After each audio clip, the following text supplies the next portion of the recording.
Hey, I couldn't tell that I'd hit the button. I was waiting for the air conditioner to turn off. Well, welcome to our Dindy Homeschool here in San Antonio, Texas. I haven't been on for a few weeks. I covered the first week and then I sort of backed off because we stayed so busy. We've had lots of doctor appointments and things to do up at his mother's school, and because she teaches theater, and so we just stayed on the run, and I haven't had a chance to come on. So I got up early this morning. It's like 4 o'clock in the morning, and got dressed and decided to just come on and give you an update on our homeschool. I hope your homeschool's going as well as ours is. Man, notice I got a picture on the wall that's crooked. That's going to drive me crazy the rest of the show. That picture was painted by my godmother, and she's been deceased about 10 years. Let me tell you, that picture is of an old-timey fireplace. And that's what I've been painting on all weekend up at my daughter's school. Is she's doing Little Women show in a magnificent historical theater that's in a couple of weeks on the Fort Sam Houston. It's called the Harlequin, and it's historic, and it's had a remodel, and it holds 600 and something people, and this is going to be brand new for these kids because they've don't have anything but just a platform stage in their room to perform on, and when they need to do a production, they've either used a gym or gone to the elementary cafeteria that has a small what you normally have in an elementary school stage, not 20 something feet wide and like a professional theater. This one's going to be pretty magnificent, but because of it, the props are so much more needed in a big area like that than on a little stage in the classroom. So she had a fireplace that looked like a big concrete block Gothic thing, and she wanted it to look like an 1850s fireplace. When I was flipping houses, one of my specialties was after all the workers left at night, I'd take a fireplace that had been painted and was just one color and take it back to what it had looked like before. And I'd look at the chimney and see what they looked like before they got painted. And I remember this one that had been painted solid white, and it had a flood, and it was just the sorriest looking fireplace. And I had to look at the back of it out on a sun porch to see how it used to be, and it was stone. Beautiful beiges and oranges and just a natural stone, and there was no way to get that paint off. I tried sanding, I tried chemicals, nothing. That paint was stuck. So I eventually took 4 bottles of acrylic paints and mixed them, and I got that fireplace back to looking just like the outside of it did. And then I put a new mantle on it, a more substantial mantle of white instead of the black one that had been there. And that was such a beautiful fireplace I got through. I think it sold the house for me, was the fireplace, because it was so big, and you walked in, it just, all that big stone look caught your attention. And people didn't believe it was painted. They thought it was natural. But that was quite a house. And then the next house I did had 2 fireplaces, one in a bedroom and one that was 2 stories tall. And I had to work on a tall ladder. So anyway, I took this picture of an 1850s fireplace and drew in the brick and made it from going from a Gothic white concrete looking fireplace to an 1850s. I do have a picture of it after I finished it here. Maybe I can. I know sometimes my camera pictures don't show up so good. But maybe it will. You can see the fireplace. You can't imagine that being a white, gothic looking one now, can you? And here it is from the side, because only the side's going to show in this particular show. Well, that's what I spent 2 days of the weekend doing. My Labor Day was up painting that fireplace. And my daughter, in the meantime, her tech crew had built in one of those old divans that has a slanted back and just looked like the kind of a woman would just, in a movie, throw herself on and just lay there, spread out in a pose. And they covered it in pink velvet. She covered it. That's what she spent her time while I was painting. She was stuffing and covering the divan, as they called it, in pink velvet. And she even put the little fringe at the bottom and real ornate legs. So she was building that and a desk table, writing table for Joe to sit out and write at. So we were busy doing that over the weekend. The boys were with their dad the first day, and then they just came on up there and got in her office and did their games in the afternoon while we worked yesterday.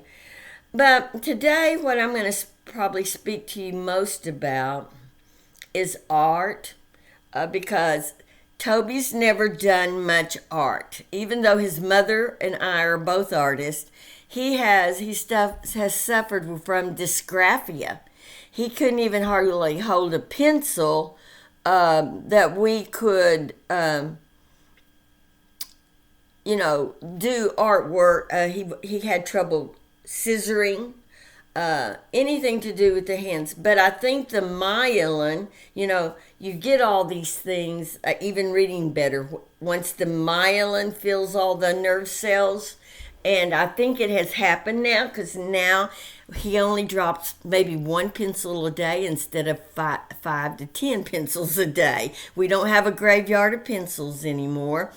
And so I have really, and he's looking forward to it now. Now, the first attempts are a little weird, and you're not going to see but I'm going to show you several things to show you the growth over the 2 weeks. And he looks forward to the art each day now, and I kind of make it the ending thing so we can take longer, and if he's not enjoying it, he can just stop. Our rest of our school's over with, and he can get on with it. So I'm going to show you some pieces, and keep in mind that even though he is 9 years old, 4th grade, he's never colored much because of the dysgraphia, not being able to hold a pen. So the fact that, he sees such visions. I think I've shown you some of his creation with magnet blocks that are just amazing. Sometimes 3-story buildings with staircases and all that. That was different, using magnet blocks, than actually holding a tiny pencil or crayon in his hand and being able to grasp it and work with it. But he has these visions. He knows what he wants to do, but that doesn't mean it's going to come out looking like that. Okay, so, and I think the major one I maybe didn't bring in here. Let me see if I did. Yes, I did. Okay, so it's just been a building progress. The first thing he did was, in math, had him take these blocks and build this design. And there were 4 designs, and that took him no time at all. He just got it right away. And they had probably, I know I had to go buy more blocks, because even though I had quite a few, he wanted to do all 4 at once, and we didn't. And they had to be certain colors, 5 of this color and 5 of this color and 5 of this color, and it was a total of 6 colors. So they each had like 30 little blocks, different shapes in them. They're actually called pentaminoes, something like that.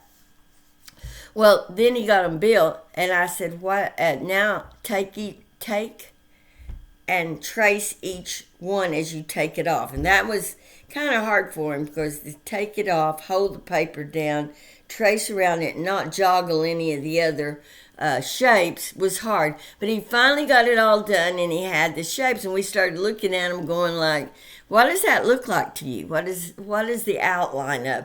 So I finally said, why don't you take some acrylic paints and paint inside your design? So he did on 2 of them, and we both see different things in them, and I'm going to show them to you.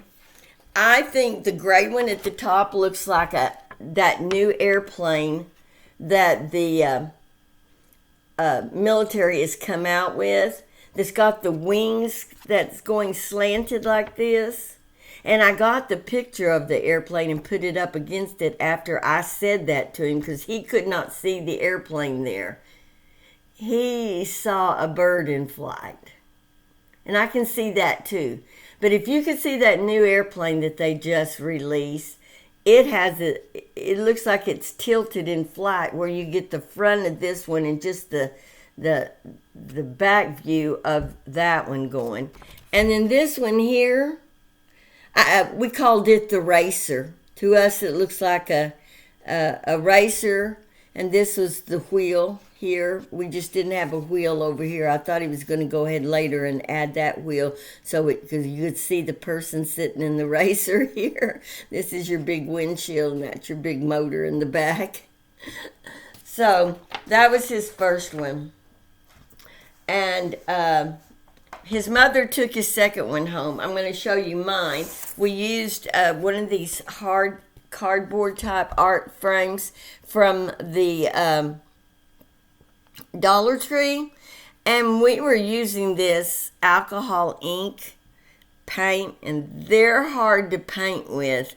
Well, we did one on glass first, and I don't know what happened to his glass one. Oh no, that was our very first art project. The alcohol were pens.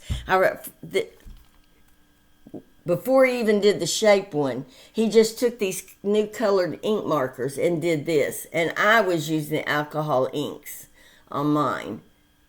All right.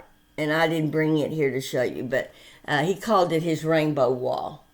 All right. So that, you see how he wasn't doing any shapes or anything. It was just straight across. So the big improvement was the next day, I got him one of these, and I was still working with the alcohol inks, except up here, and I demonstrated up here, and I have gone back and improved mine a little bit, but we used, instead of him having something small to hold, I got him a sponge, and I had him sponge his light blue up here, and a dark blue down here. Like a water, okay, going straight across. But up here, the light blue, and then to take white and pat it and made clouds. And he did that beautifully. I think his clouds may have turned out better than mine, at least my original ones. I think I've gone back and improved on them some. And then he left it really dark down here. And so that the sky really is the subject of it. And then he put a big rainbow all across it, bright colors. And his mother's got it hanging in her dining room. She really liked it. And his brother did too. And I don't know that I took a picture of it. Let me flip through my pictures real quick.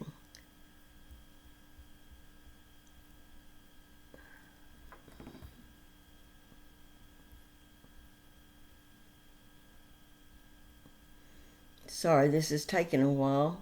Oh, I forgot about this one that we did. Well, anyway, I'll move on. Then we drew buildings. I don't know if you can see this.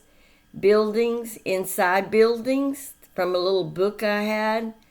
And his is the one with all the windows and stars and triangles, all different kinds of windows. This one here, kind of the pinkish one.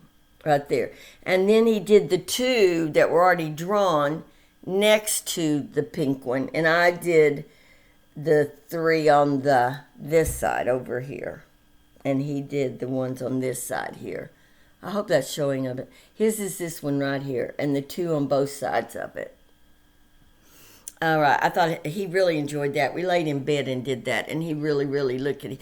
He even put on his fuzzy Good Day book that was his favorite one. And so then the one that we did on these, his mother took it and hung it in the living room. Then the next thing he was not happy with. And I showed him how to draw a daisy. And he did draw the daisies, about two of them, the way I told him to, with the stem and the leaves. But then, and this is what mine looked like. You see my major daisy that in the middle. That's the one I taught from.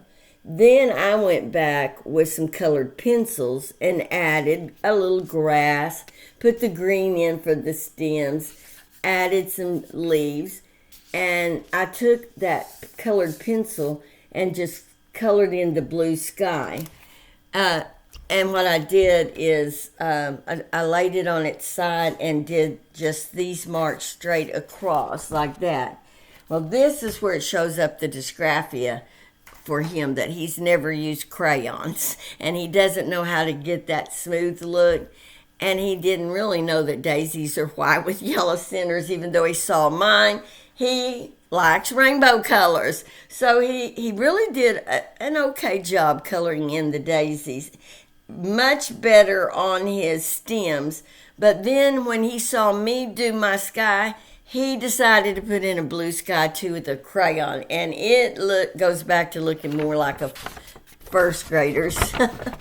But there's his daisy. He actually followed the design. He got the stems and the the leaves in. But you notice his daisies are all different colors. He had them drawn very well. But his sky is just sort of a sketchy, Crayolaed in one. But the next thing really shows his imagination and how detailing he's finally getting. I took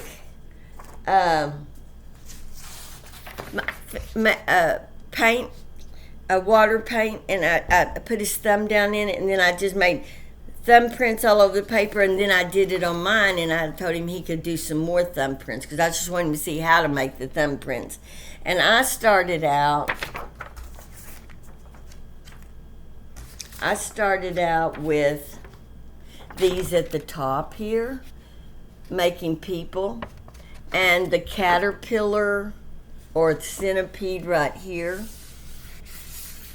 Well, he really wanted to do that. He really wanted to do the centipede, and I mean, he did it up big time when he did his. I don't know if I can get that right there. You see his centipede? See his spider turned out real good. But then his creativity came out, and look at this. He came up with making warriors, taking the thumbprint and building on it. 2 years ago, if I asked him to do a stick figure, he would cry, I can't.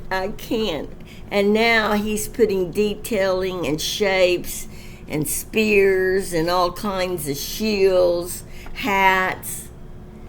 He just had a blast with this. And I just let his imagination run wild. After I saw his imagination, well, then I got a little bit more creative too. Turned them into people.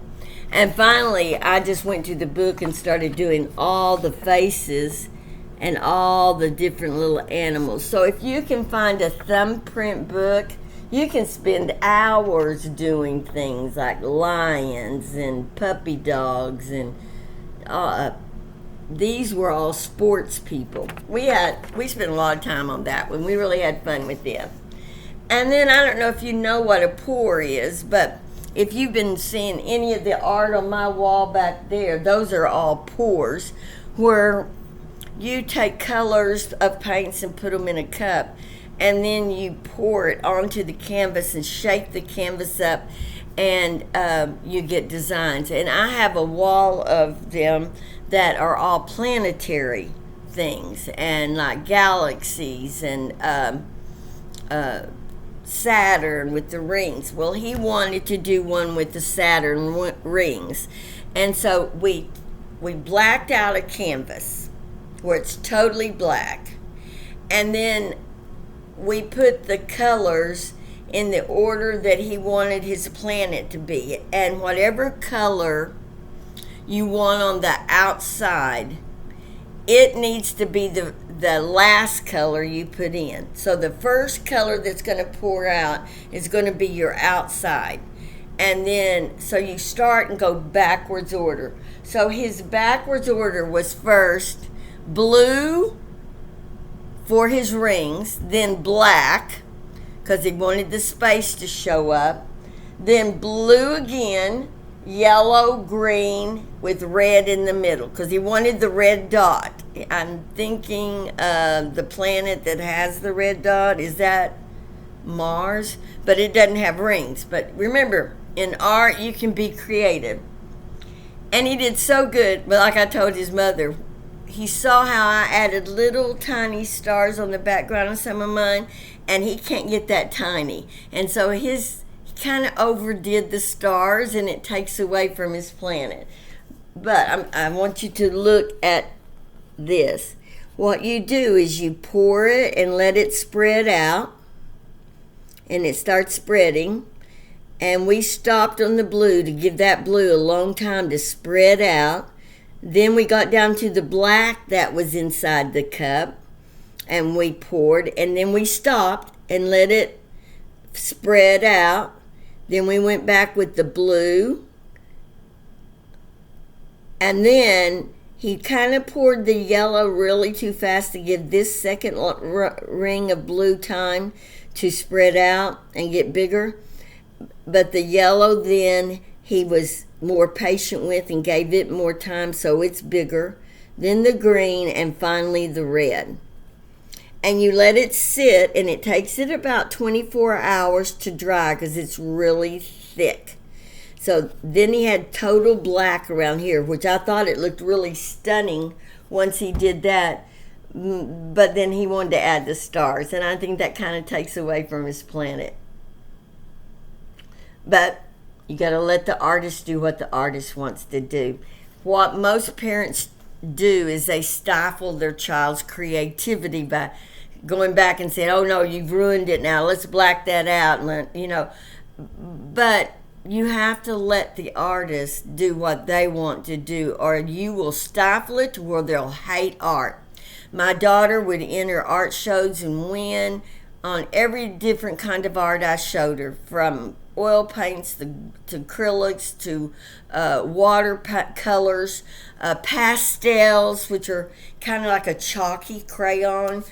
She won awards. Then she took a course as a high schooler, early high school, with Texas Tech University.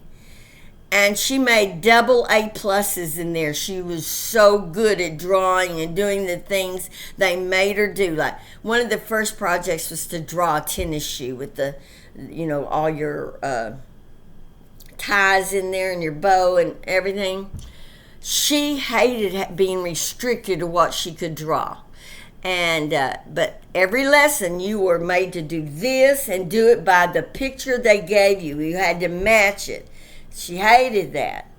And the one project she really liked was a drawing of a house that showed, or anything, you could draw anything you wanted, that showed diminishing, I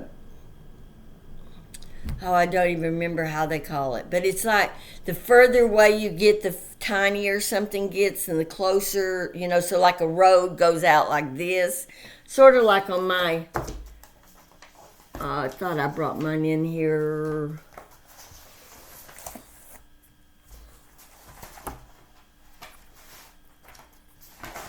I guess once I found it. Oh no, here it is. Nope, I did not bring mine in. Well, anyway, a road goes out like this. The closer you are to the road, the wider it is. Well, Tara found a neighbor's house that had a circle driveway that also went backwards, so that could show it. They had a fence that started up here and went way back here. She got that in there. And then there was something, they had a pitch on their house that she got at an angle where she could get it going back too. Anyway, Texas Tech said they gave her the highest mark they'd ever given on that project, and she entered it in the fair, and she did not let me frame it correctly because she wanted the picture to be the focus, and she came in second. She went to the judge and asked, why did I not win first? Because it's much better than, my art's so much better than what was first place, which was a saddle and a blanket. And they said, and it was adult category. It wasn't against other children. They said it was his presentation. We judged for the whole presentation. And he had a nice frame with matting, which I had wanted to do.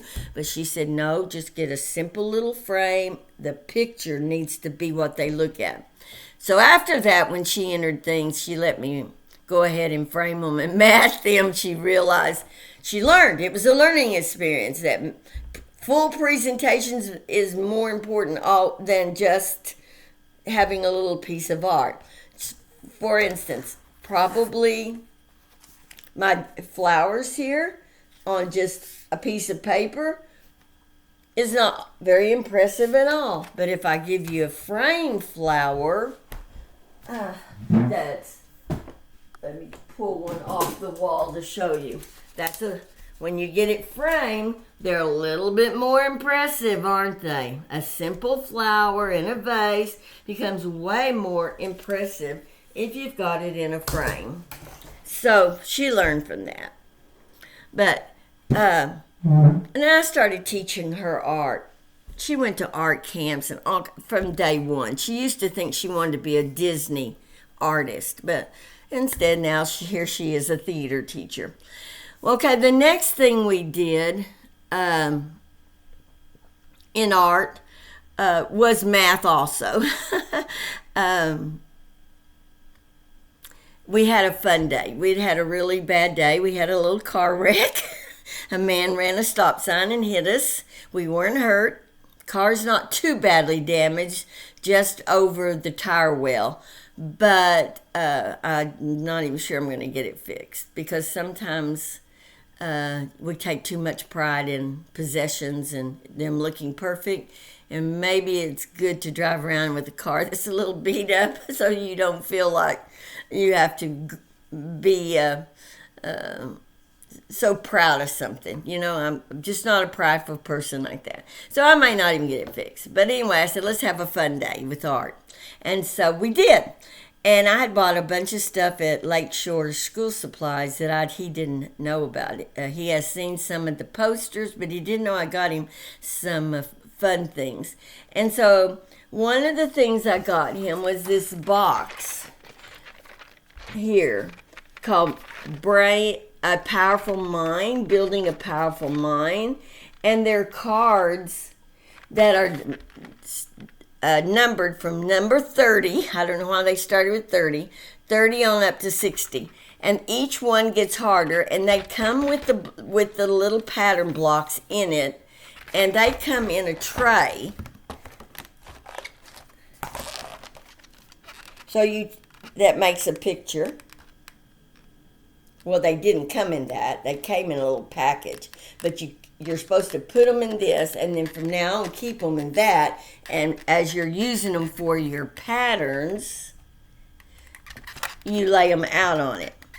Now, he's already done up to number 45. His next one to do is 45. He hasn't done this one. But I had him take out the ones that he had already done. And he did, these are two-sided, and he spent a good hour doing all of these. And after he would do each one, we would decide what they were. Like, this is a girl with her dog, and this is a guy and a piece of equipment. And there's all kinds of pictures here. And until you get the colors on them, sometimes you do not even see what the pattern is. Here's the book of instructions that came with it. And then I'm going to put the tray back in. And I knocked out some of the pieces.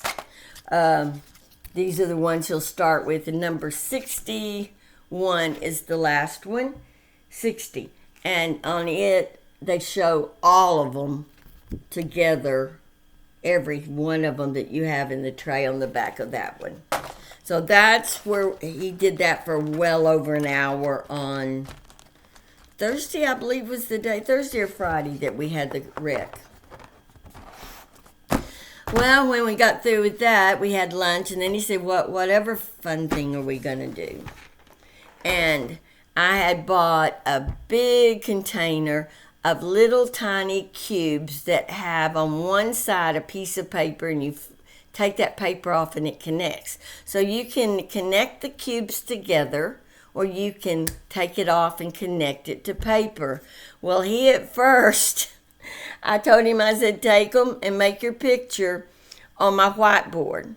But don't peel off the things to stick them until you know what you want it to be, unless you want to take them off and stick them to each other. Well, he misunderstood me, and he stuck them down to my whiteboard. Well, that ain't going to work, because I use that whiteboard all the time. So we had to literally unstick them and put them on a sheet of paper. And so he got tired of it after doing it twice. He never finished it, because when I noticed what he had done, I stopped him. But he did come, he probably just had the face done, and he's added more details until he got tired. He said he's got the face, the hair, and the arms now, and a nose on here. Gave it some dimension, and then later he said he wants to come back and put the rest of the body. And so this is what the little cubes look like. That kind of looks like that cartoon character, SpongeBob, doesn't it? Whoops. Here are what the little cubes look like separately. And this is the sticky side that had the paper on it. And I knocked that off his nose. So they're probably not going to be long-lasting sticky, but he had fun doing that. And so I think that's all the artwork we've done that I can think of. There were some days we were too busy to do art, but we tried to end on art every day. All right, let me put on my glasses so I can see the timer. Okay, I've spent 32 minutes talking art. So what about the rest of the stuff we're doing? Well, I decided to stay in this color math, which is just a fourth grade. Now, he is fourth grade, but he's seventh grade in Saxon math. He did the color math in kindergarten, which took him up through first grade. They are very advanced, this McGruffy color math. And some people said they didn't want to do the McGruffy because it only goes to fifth grade. Well, I can see why now, because something I'm going to be teaching today is usually presented in calculus and seventh grade math, okay? And it's called a proportional tree. Probability tree. I went online and I said, when do you teach a probability tree? Because I do not remember ever having one in my education. And when I taught 5th and 6th grade, I never saw it. And Google said 7th grade was the earliest you should, but it's used a lot in calculus. And I've looked through the book, and they're going to be building on this probability tree great deal before the end of the book. And so I think that's why they only go up through 5th grade, because they're going to get you through high school, I have a feeling, as advanced as this 4th grade book is. And so I'm going to stick with it for a while unless he gets tired of it again. You know, I did the first 25 or 30 lessons with him, and he asked to go back to Saxon, and he did a book and a half of Saxon the rest of the year. And so he hasn't got tired of this yet. And so I think since it does have some things in it that Saxon doesn't present in 7th grade, maybe I'll stick with it for a while. There's Saxon really gives you a lot of practice on the actual math. And I feel like the color math it is more on building brain cells with the right and left hemispheres, and you get a lot more patterns and clocks and timing and things like that. You start out with a fast thing every day, and we do 2 or 3 of those. They're on a column on it with a dry erase thing, and they erase, and I give him a sticker for everyone that he gets perfect, and he's only missed being perfect once, and it's out loud. He just writes the answers. And right now what we're doing, he's doing division with remainder and only writing a remainder, which kind of threw him off on his work then, because then when he did the work at the top of the page, which was division,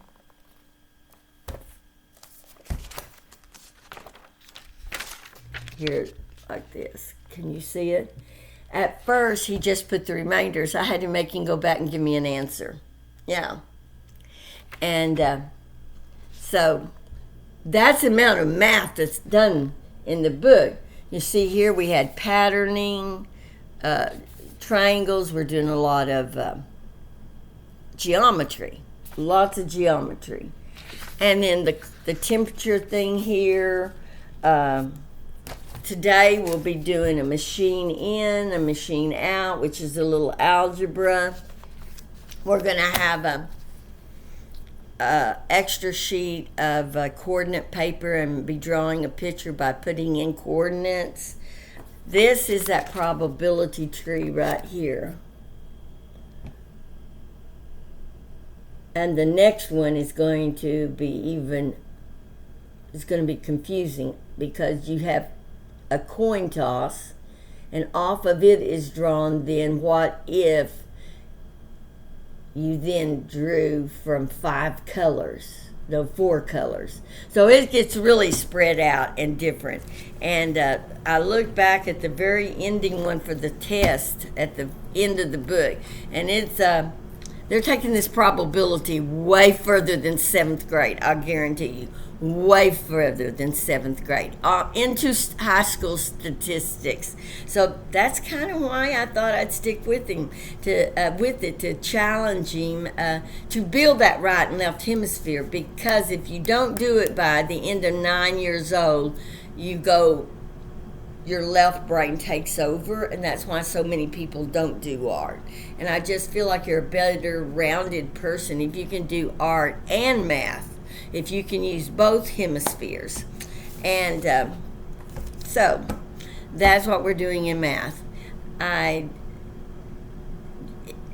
don't know if you remember that Toby is our profoundly gifted child, and if you remember that he took a Stanford test last year and finished at 11th grade, 8th month overall.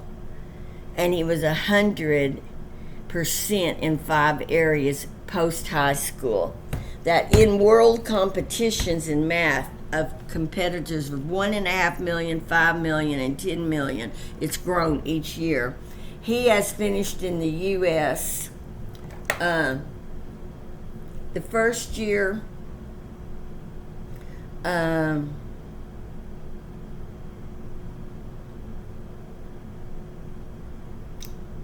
don't think I put what his standing was in the U.S. Oh, yes, I did. The first year, he was 47th in the United States, and worldwide 1,475, which put him in the 98.5 percentile. The next year, when there were 5 million competitors, he finished 95th in the United States and 1,613 out of the 5 million worldwide. which was the 99.997 percentile. And this last year, with 10 million participants, he finished 236th in the United States, 1,996 in the world, which is the 99.997 percentile. So he's highly gifted in math, gifted in science, gifted in history. The only thing he tested out at grade level was reading and language. But I think I explained to you that with diabetes, and when he has to go to the bathroom, he has to leave. He has no notice. And so he left his language with 8 questions to go and went to the bathroom and came back, and it had gone off. And they told us if it ever went off, those would all be counted wrong. They went ahead and helped us get back on, and he finished it. But he missed 8, so I have to believe that it did count all those wrong because we left it and came back on. The lady who helped us probably had nothing to do with the grader.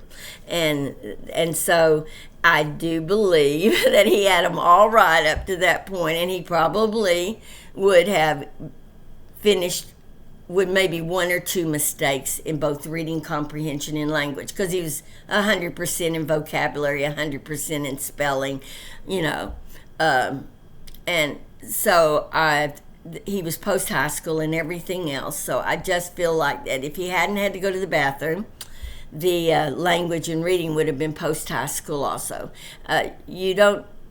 People that don't know him, that are teaching him like in Vacation Bible School, will stop me in the hall and say, "Oh my gosh, you have such a smart boy there." He's very, very smart. Luckily, he doesn't have that personality so many very, very, very smart boys have, of not being able to get along with kids his own age. And they just love him when he shows up in Vacation Bible School and Moanas. They just chant his name. He is so much fun. His other most profoundly gifted boys hate school, don't get along with their peers, and they're miserable. So many, if you'll find them on YouTube, so many of them end up having to go see a psychologist because they start failing in college, and they don't have peers that they can talk to, and it's just really, really tough on them. Luckily, Toby's not like that at all. He can talk to anybody. He can be just as much a 7-year-old kid at 9, and he can be just as mature to hang out with his college-age brother, or his 11th grade brother, or his 7th grade brother. He can get along with all ages, and he's never met a stranger. He talks to the doctors like an adult. They don't talk down to him because they realize he is that way. So, but he, because of the physical problems. So what I'm getting to now is we went to doctor, and he's going to have surgery. I don't know if I mentioned that his right leg foot turns this way instead of this way, and he leads with his hip, and the other foot then has been stretched to where he only walks on his tippy toes, the right direction. And so we went to an orthopedist. We've been through neurologists for 3 years. They have MRI'd him from the top of his head to the bottom of his feet and could find nothing causing this with his nerves. He was a preemie, and that may have something to do with it. The orthopedic doctors think so. But she's going to do surgery now on the good foot. Yeah, the good foot. It'll be a day surgery. He won't be in the hospital. And that's to stretch that muscle in there so he can put his foot flat again. She thinks that will make this not be as bad. Since he's up like this, the hip turning like that. The hip is perfect. She did x-rays on it. The hip is perfect. There is nothing wrong with his hip. So I was afraid the way he's leading with his hip, he'd end up having to get a hip replacement like I did. But he has not. But She believes the neurologist missed something up in the brain, a little tiny area.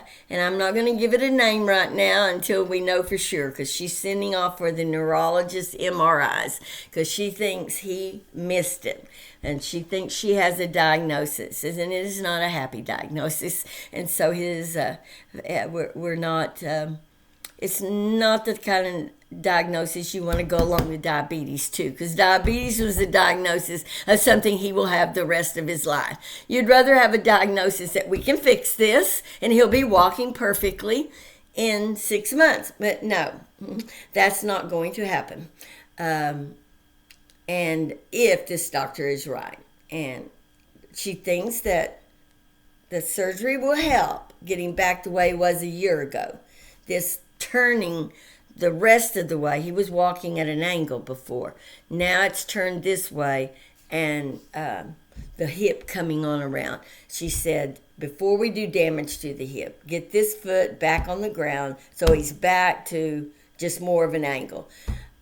Probably the braces the neurologist put him in may have made more damage. She said the braces that we thought were helping to hold him straight, she said, were doing nothing. And she will not put him back in braces. At least that's what she's saying now. You know, once she gets those MRIs, she may totally change everything. We don't know. So we're up in the air with that. So that's why I have taken school really slowly this year. He is an organized little critter. He wants to keep our whiteboard with every subject that we study, and we study lots of things, you know, and we've added Spanish.